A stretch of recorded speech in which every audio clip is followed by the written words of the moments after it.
Visiones y revelaciones completas de Ana Catalina Emmerich. El Relicario de Filotea les presenta el episodio 16. He visto que Morún, antes de su casamiento, fue a consultar a Arcos. Tuvo que entrar en la sala de reunión en el monte Horeb, en un lugar señalado, y hablar a través de una reja con el jefe supremo, como se usa en el confesionario. Después se encaminó Arcos por muchos escalones a lo alto del monte Horeb, donde estaba la cueva de Elías. La entrada era pequeña y unas gradas llevaban hacia abajo. La cueva estaba limpia y aseada, y la luz entraba en el interior por una abertura superior. He visto, contra la pared, un pequeño altar de piedra, y sobre él la vara de Aarón, y un cáliz brillante como hecho de piedra preciosa. En este cáliz estaba depositada una parte del sacramento, o misterio, del arca de la alianza.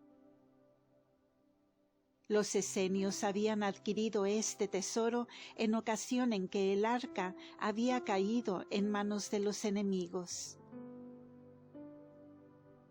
La vara de Aarón estaba guardada en una vaina de forma de arbolito, con hojas amarillas alrededor. No podría decir si el arbolito era verdadero o solo un trabajo artístico, como una raíz de Jesé. Cuando rezaba el superior de los esenios por causa de un casamiento, tomaba la vara de Aarón en sus manos. Si la unión se refería a la genealogía de María Virgen, la vara daba un brote, y varias floraciones, con la señal de la elección. Los antepasados de Ana fueron elegidos brotes de esta genealogía, y sus hijas lo fueron por medio de estas señales, las cuales daban otros brotes cuando estaban por contraer matrimonio. Este arbolito con sus retorcidas ramas era como el árbol genealógico, como la raíz de Jesé, mediante el cual se podían conocer, según lo que hubiera crecido, la proximidad del nacimiento de María. Había allí otros pequeños arbustos en tarros sobre el altar, los cuales tenían significación cuando reverdecían o se agostaban. En torno de las paredes había espacios guardados con rejillas, donde se conservaban, envueltos en seda y lana, huesos de antiguos santos varones israelitas, que habían vivido y muerto en el monte y en los alrededores. También en las mismas cuevas de los esenios vi semejantes huesos, delante de los cuales rezaban, ponían flores o encendían lámparas. Arcos se revestía al modo de los sacerdotes del templo cuando oraba en la cueva de Elías. Su vestidura se componía de 8 partes. Primero se ponía sobre el pecho un vestido que había llevado Moisés, una especie de escapulario que tenía una abertura para el cuello y caía en igual largo sobre el pecho y las espaldas. Sobre esto se ponía un alba blanca de seda, ceñida con un cíngulo ancho, y una estola cruzada sobre el pecho que le llegaba hasta las rodillas. Luego se ponía una especie de casulla de seda blanca, que por detrás llegaba hasta el suelo, con 2 campanillas en la parte inferior. Sobre el cuello llevaba una especie de corbata tiesa, cerrada por delante con botones. Su barba larga descansaba sobre esta corbata. Por último, se ponía un pequeño manto brillante de seda blanca que se cerraba por delante con 3 garfios con piedras, sobre los cuales había letras o signos grabados. De ambos hombros colgaba una serie de piedras preciosas, en número de 6, algunas también grabadas. En medio de la espalda había un escudo con signos y letras. En el manto se veían flecos, borlas y frutos. En el brazo llevaba un manípulo. La mitra era de seda blanca, arrollada a modo de turbante, y terminaba en un adorno de seda que tenía en la frente una plancha de oro con piedras preciosas. Arcos rezaba postrado o echado sobre el suelo, delante del altar. Vi que tuvo una visión en la cual vio que salía de Emorún un rosal con 3 ramas. En cada rama había una rosa, y la rosa de la segunda rama estaba señalada con una letra. También vio a un ángel que escribía una letra en la pared. A raíz de esto declaró Arcos a Emorún que debía casarse con el 6º pretendiente, que tendría una hija, con una señal que sería un vaso de elección de la cercana promesa. Este 6º pretendiente era Estolano. No vivieron mucho tiempo en Mara, sino que pasaron a Efrón. He visto también a sus hijas, Emerencia e Ismeria, consultar al anciano Arcos, el cual les aconsejó el casamiento, porque eran ellas también vasos elegidos de la próxima promesa. La mayor, Emerencia, casóse con un levita de nombre Afrás, y fue madre de Isabel. Nota. La tradición dice que Emerencia, mujer de Estolano, dio a luz a Ismeria, madre de Santa Isabel, y a Ana, madre de María. Pero según la vidente, Ana no sería hija, sino nieta de Estolano. Fin de la nota. Madre, a su vez, de Juan el Bautista. Otra hija de Estolano se llamó Enue. Ismeria fue la segunda hija de Estolano y Emorún. Esta tuvo en su nacimiento la señal que dijo Arcos haber visto en la segunda rosa en su visión de Emorún. Ismeria casó con Eliud, de la tribu de Leví. Eran de condición noble y ricos de bienes. Lo he visto esto en la vasta economía de la casa. Tenían mucho ganado, pero todo parecía que lo destinaban para los pobres, y no para sí mismos.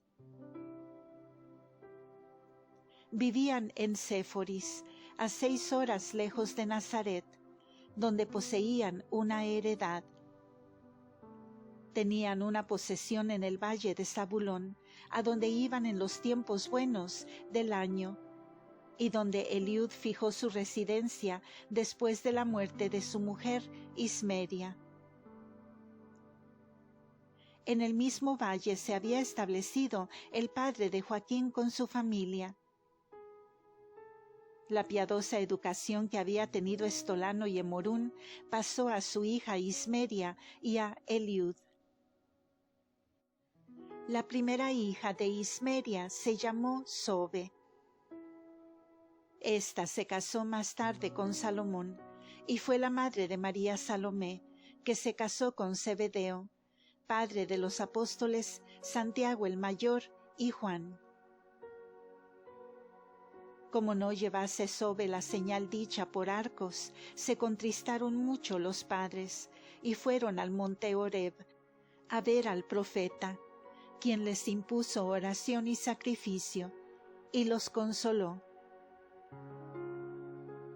Por espacio de 18 años no tuvieron hijos, hasta el nacimiento de Ana. Tuvieron entonces ambos una visión nocturna. Ismeria vio a un ángel que escribía una letra en la pared junto a su lecho. Contó esto a su marido, que había visto lo mismo, y ambos vieron la letra al despertar. Era la letra M, que Ana había traído al mundo al nacer, grabado en el bajo vientre. Los padres amaban a Ana de una manera particular. He visto a la niña Ana. No era hermosa en grado notable, pero sí más que otras niñas de su edad. No fue de ningún modo tan hermosa como lo fue María, pero era muy sencilla, inocente y piadosa. Así la he visto en todo tiempo, como joven, como madre, como anciana. De manera que cuando veo a una campesina realmente sencilla, pienso siempre, esta es como Ana. Ana fue llevada a la edad de 5 años al templo, como más tarde María. Vivió 12 años allí, y a los 17 volvió a su casa. Entretanto tuvo su madre una tercera hija llamada Maraa. Y Ana encontró a su vuelta a un hijo de su hermana mayor Zobe, llamado Eliud. Maraa consiguió más tarde la posesión de la casa paterna en Séforis y fue madre de los discípulos Arastaria y Cocharia. El joven Eliud fue más tarde marido segundo de la viuda de Naim, Maroni. Un año después enfermó Ismeria y murió. Desde el lecho de dolor hizo venir a su presencia a todos los de la casa. Los exhortó y aconsejó y designó a Ana como ama de casa después de su muerte. Luego habló con Ana y le dijo que debía casarse, pues era un vasto de elección y de promesa.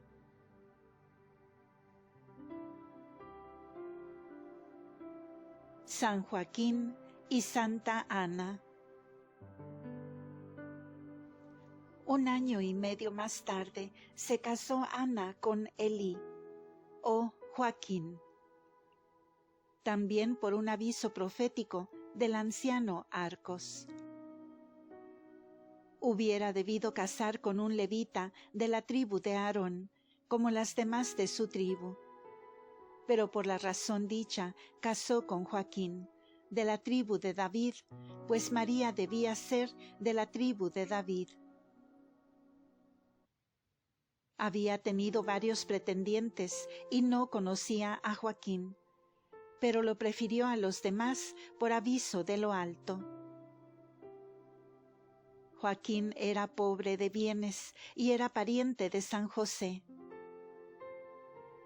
El abuelo de José provenía de David, a través de Salomón, y se llamó Matán.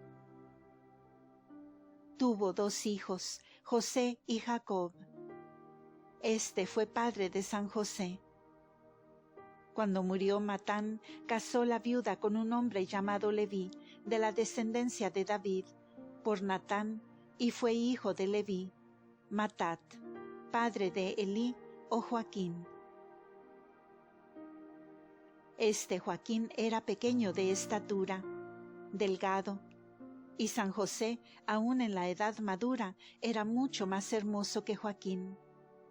Era, en cambio, Joaquín, hombre de buena índole y de atrayentes maneras. Tenía, como Ana, algo de inexplicable en sí. Ambos eran perfectos israelitas, y había de ellos algo que ellos mismos no conocían: una ansia y un anhelo del Mesías y una notable seriedad en su porte. Pocas veces los he visto reír, aunque no eran melancólicos ni tristes. Tenían un carácter sosegado y callado, siempre igual, y aun en la edad temprana llevaban la madurez de los ancianos. Fueron unidos en matrimonio en un pequeño lugar donde había una pequeña escuela. Solo un sacerdote asistió al acto. Los casamientos eran entonces muy sencillos. Los pretendientes se mostraban en general apocados. Se hablaban y no pensaban en otra cosa, sino que así debía ser. Decía la novia sí, y quedaban los padres conformes. Decía, en cambio, no, teniendo sus razones, y también quedaban los padres de acuerdo. Primeramente eran los padres quienes arreglaban el asunto. A esto seguíase la conversación en la sinagoga. Los sacerdotes rezaban en el lugar sagrado con los rollos de la ley, y los parientes en el lugar acostumbrado. Los novios se hablaban en un lugar aparte sobre las condiciones y sus intenciones. Luego se presentaban a los padres. Ellos hablaban con el sacerdote que salía a escucharlos, y a los pocos días se efectuaba el casamiento. Joaquín y Ana vivían junto a Eliud, el padre de Ana. Reinaba en su casa la estricta vida y costumbres de los esenios. La casa estaba en Séforis, aunque un tanto apartada, entre un grupo de casas, de las cuales era la más grande y notable. Allí vivieron unos 7 años. Los padres de Ana eran más bien ricos, tenían mucho ganado, hermosos tapices, notable menaje y siervos y siervas. No he visto que cultivasen campos, pero sí que llevaban el ganado al pastoreo. Eran muy piadosos, reservados, caritativos, sencillos y rectos. A menudo partían sus ganados en 3 partes. Daban una parte al templo, donde lo llevaban ellos mismos, y que eran recibidos por los encargados del templo. La otra parte la daban a los pobres o a los parientes necesitados, de los cuales he visto que había algunos allí que los arreaban a sus casas. La tercera parte la guardaban para sus necesidades. Vivían muy modestamente y daban con facilidad lo que se les pedía. Por eso yo pensaba en mi niñez: el dar produce riqueza, recibe el doble de lo que da. He visto que esta tercera parte siempre se aumentaba y que muy luego estaban de nuevo con lo que habían regalado, y podían partir de nuevo su hacienda entre los demás. Tenían muchos parientes que solían juntarse en las solemnidades del año. No he visto en estas fiestas derroche ni exceso. Daban una parte de la comida a los pobres. No he visto verdaderos banquetes entre ellos. Cuando se encontraban juntos, se sentaban en el suelo sobre tapetes, en rueda, y hablaban mucho de Dios, con grandes esperanzas. A veces había entre los parientes gente no tan buena que miraba mal estas conversaciones, y cómo dirigían los ojos a lo alto y al cielo. Sin embargo, con estos malos ellos se mostraban buenos y les daban el doble. He visto que estos mal criados exigían con tumulto y pretensiones lo que Joaquín y Ana daban de buena voluntad. Si había pobres entre su familia, les daban una oveja, o a veces varias. En este lugar tuvo Ana su primera hija, que llamó también María. He visto a Ana llena de alegría por el nacimiento de esta niña. Era una niña muy amable. La he visto crecer robusta y fuerte, pero muy piadosa y mansa. Los padres la querían mucho. Tenían, sin embargo, una inquietud que yo no entendía bien. Les parecía que ella no era la niña prometida que debían esperar de su unión. Tenían pena y turbación como si hubiesen faltado en algo contra Dios. Hicieron larga penitencia, vivieron separados uno de otro y aumentaron sus obras de caridad. Así permanecieron en la casa de Eliud unos 7 años. Lo que pude calcular en la edad de la primera niña, cuando determinaron separarse de sus padres y vivir en el retiro para empezar de nuevo su vida matrimonial y aumentar su piedad para conseguir la bendición de Dios. Tomaron esta resolución en casa de sus padres, y Eliud les preparó las cosas necesarias para el viaje. Los ganados eran divididos, separando los bueyes, asnos y ovejas. Estos animales me parecían más grandes que los de nuestro país. Sobre los asnos y bueyes fueron cargados utensilios, recipientes y vestidos. Estas gentes eran tan diestras en cargarlos como los animales en recibir la carga que les ponían. Nosotros no somos tan capaces de cargar mercaderías sobre carros como eran diestros estos en cargar sus animales. Tenían hermoso menaje. Todos sus utensilios eran mejores y más artísticos que los nuestros. Delicados jarrones de formas elegantes, sobre los cuales había lindos grabados. Eran empaquetados, llenándolos con musgo y envueltos diestramente. Luego eran sujetados con una correa y colgados del lomo de los animales.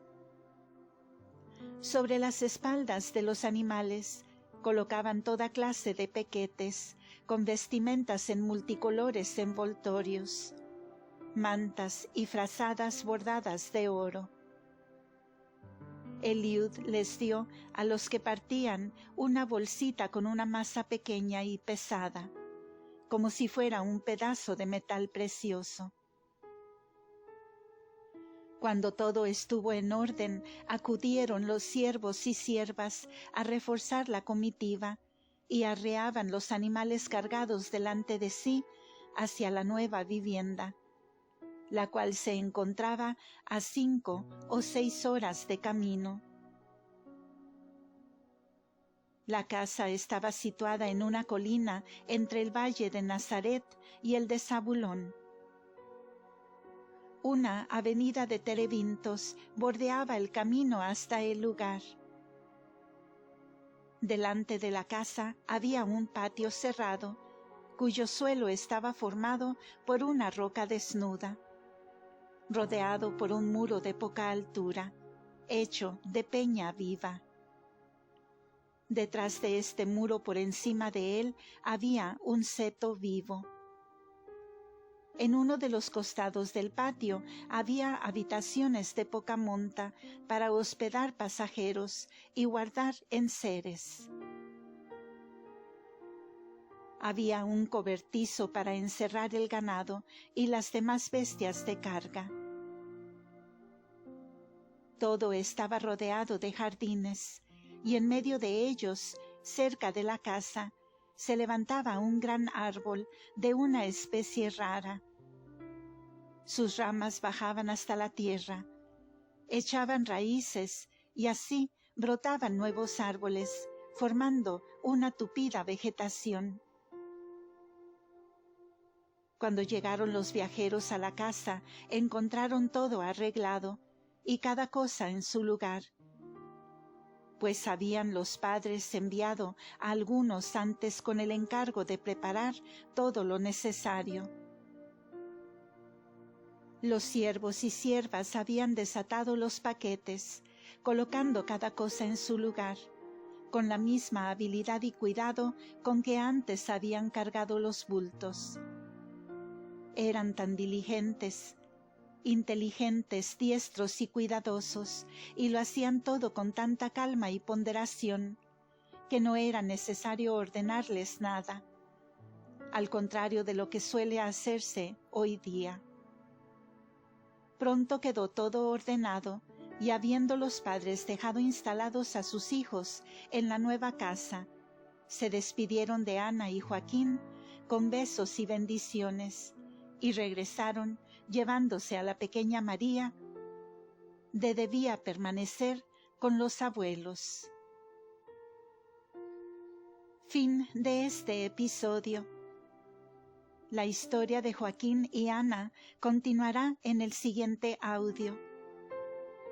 Muchas gracias por escuchar.